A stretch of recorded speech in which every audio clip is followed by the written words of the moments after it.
क्या कॉस्मेटिक्स या ऑप्टिक्स और ग्राउंड रियलिटीज़ हमेशा एक जैसी होती हैं? मेरे वालों ना ही समझो। तो फिर क्या कॉस्मेटिक्स या ऑप्टिक्स में और ग्राउंड रियलिटीज़ में हमेशा बहुत ज़्यादा फ़र्क होता है? मेरे वालों ना ही समझो। गालिबन सूरत हाल इन दोनों के बैन बैन हुआ करती है। इस वक्त जो ऑप्टिक्स हैं, जो हमें दिखाया जा रहा है, वो बहुत अजीब है।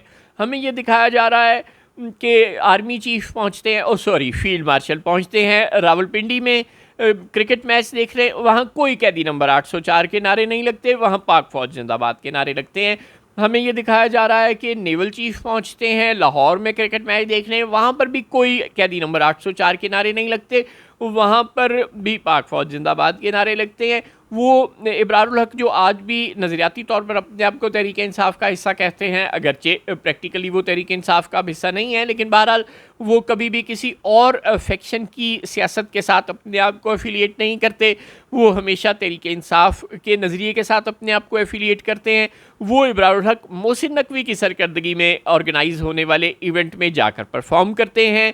और बात यहीं ख़त्म नहीं होती। वो रमीज़ राजा जो ये कहते हैं कि उनके लिए कमेंट्री और बहुत से मसाइल को अब मुश्किल बना दिया गया है, क्योंकि वो इमरान खान के नज़रियाती तौर पर हलीफ हैं और इमरान खान के दोस्त हैं। अब वो रमीज़ राजा भी उस PSL में जिसकी सरकर्दगी ज़ाहिर है मोहसिन नकवी साहब के पास है, वहाँ पर कमेंट्री करने पहुँच जाते हैं।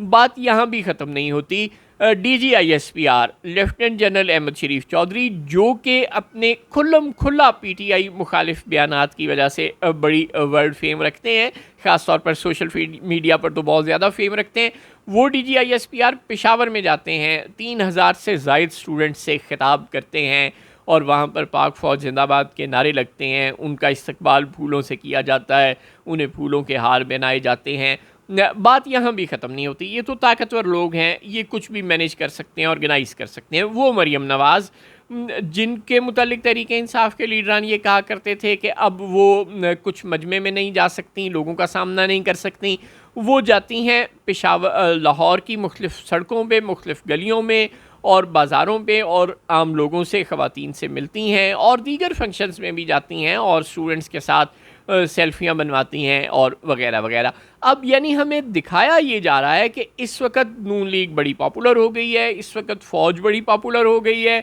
और जब ये पॉपुलर हो गई हैं तो इसका एक अल्टीमेट नतीजा है कि फिर हमें ये समझाने की कोशिश की जा रही है कि अब तहरीक इंसाफ की मकबूलियत का वो हवा नहीं रहा जो पहले हुआ करता था। यानी वो तहरीक इंसाफ जिसने लैंडस्लाइड विक्ट्री ले ली थी 2024 के इलेक्शन में और जिसे हारा हुआ साबित करने के लिए बड़ी कभी किस्म की बेईमानियाँ करनी पड़ी इस्टेब्लिशमेंट को, और फार्म 47 वाला वो हरकत करनी पड़ी जो आज तक पाकिस्तान की सियासी तारीख में नहीं हुई थी, और सिकंदर राजा जैसे लोगों को इंस्टॉल करना पड़ा। यानी कि बहुत बुरी तरह उस इलेक्शन को मैनिपुलेट करना पड़ा। बात 35 पंक्चर की बजाय 135 पंक्चर से भी आगे गुजर गई। खैर, इस तरह के इलेक्शन करवाने पड़े। अब हमें ये समझाने की कोशिश की जा रही है कि देखो, अब नून लीग और फ़ौज मकबूल हो रही हैं। जब ये मकबूल हो रही हैं तो इसका अल्टीमेट नतीजा ये है कि फिर PTI गैर मकबूल हो रही है। अब हमें ये समझाया जा रहा है कि दुनिया हैरान है कि पाकिस्तान की मईशत ने इतनी तरक्की कैसे कर ली। अब हमें ये समझाया जा रहा है कि कल तक अगर ये कहा जाता था कि इमरान खान इंडिस्पेंसिबल है पाकिस्तान के लिए, इमरान खान के बगैर पाकिस्तान तरक्की नहीं कर सकता, तो देखो आज पाकिस्तान दिफाई शोबे से लेके माशी शोबे से तक और फ़ॉरेन पॉलिसी तक और हर महाज पर तरक्की कर रहा है। चुनाचे अब इमरान खान की और PTI की कोई ज़रूरत नहीं रही, और हमें ये समझाने की कोशिश कर रही है कि लोगों ने भी इस आइडिया को बाय कर लिया है। यही वजह है कि अब फ़ौज के सरबराहान और फ़ौज के दीगर अहमद शरीफ चौधरी जैसे अहलकार और सियासत में इमरान खान के मुखालिफिन मरियम नवाज़ टाइप लोग अब अवाम में जा रहे हैं और वहाँ पे कोई कैदी नंबर 804 के नारे नहीं लग रहे। लिहाजा अब हम मकबूल हो गए हैं। अब ये हमें दिखाने की कोशिश तो की जा रही है, अब क्या असल में ऐसा हो भी चुका है या नहीं, इसको देखने के लिए हमें किसी इलेक्शन का इंतज़ार करना पड़ेगा।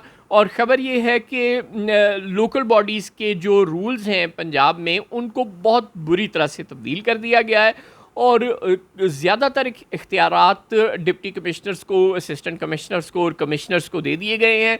और अवामी नुमाइंदे अगर कभी यहाँ हुए, अगर कभी लोकल गवर्नमेंट इलेक्शन हो गए, तो वो बिल्कुल यूँ समझें कि बराए नाम पपेट किस्म के लोग होंगे। सारे इख्तियारात लोकल गवर्नमेंट के लोगों के पास नहीं होंगे, बल्कि डीसीओ एसीओ के पास ही होंगे। चुनांचे अब शायद इस तरह का अगले साल 6 महीने में हम पंजाब में कोई इलेक्शन देखें जो ये चेक करने के लिए करवाया जाएगा मुबैना तौर पर कि क्या वाकई नून लीग और फ़ौज मकबूल हो गई है और इमरान खान गैर मकबूल हो गया है या नहीं।